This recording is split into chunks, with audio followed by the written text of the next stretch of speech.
It's dead, Jim. And good night. Yeah.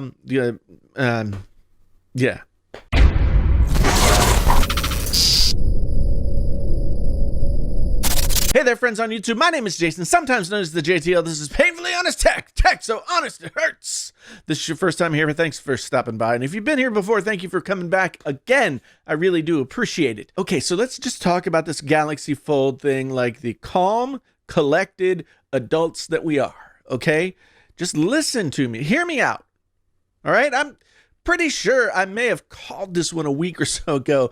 Given the sheer volume of screen failures compared to the number of devices in the field, it was clear that the Galaxy Fold was not ready for the prime time. It was not ready to get into the hands of thousands of customers who paid $2,000 each for them. Now, let me say this.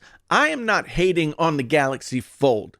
I think it's a super cool piece of tech, and in some way or another, folding screens will be a big part of the phone future, the future of the smartphone, but maybe not right now. I heard from multiple sources that there were only a few dozen folds out in the wild for these review units, and if 4 or 5 of them fail, no matter what the reason, that's a failure rate greater than 10%. From a business standpoint, there's no way a company can withstand that kind of loss with the launch of a new product. To be honest, I'm really surprised Samsung let the Fold out into the world at all. I mean, I admire their chutzpah, but I can't imagine they didn't have similar issues when testing internally.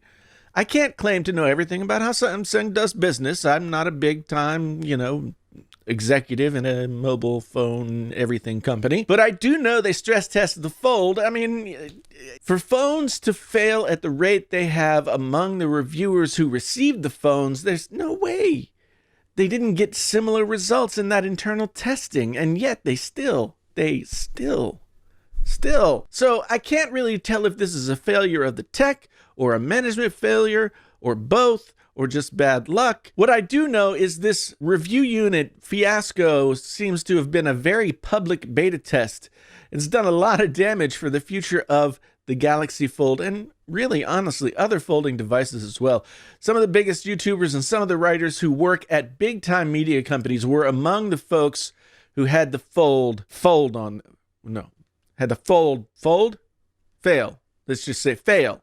When word got out, I knew right away the Fold was doomed. How do you regain consumer trust in a $2,000 device that failed at a spectacular rate once it made it into the hands of real people? It was already a tough sell, and while this release was not meant to target mainstream consumers, I know, luxury device, blah, blah, blah, all that kind of stuff, eventually, those mainstream consumers are who Samsung envisions using this product. Okay, maybe not this version of the Fold, but this product. And now its release is delayed with no definitive word on when we might see it again. Again, I'm not rooting for this tech to fail. I want this tech to succeed and be the future of mobile tech. But with the failure of the Galaxy Fold before it ever even saw wide release, it's going to be harder to make this work now. And I don't see any way that even the most staunch supporters of Samsung, the Galaxy Fold, or this screen technology could see it as anything but a major setback. So the Galaxy Fold launch has been delayed. My question now is when, if we will see it again.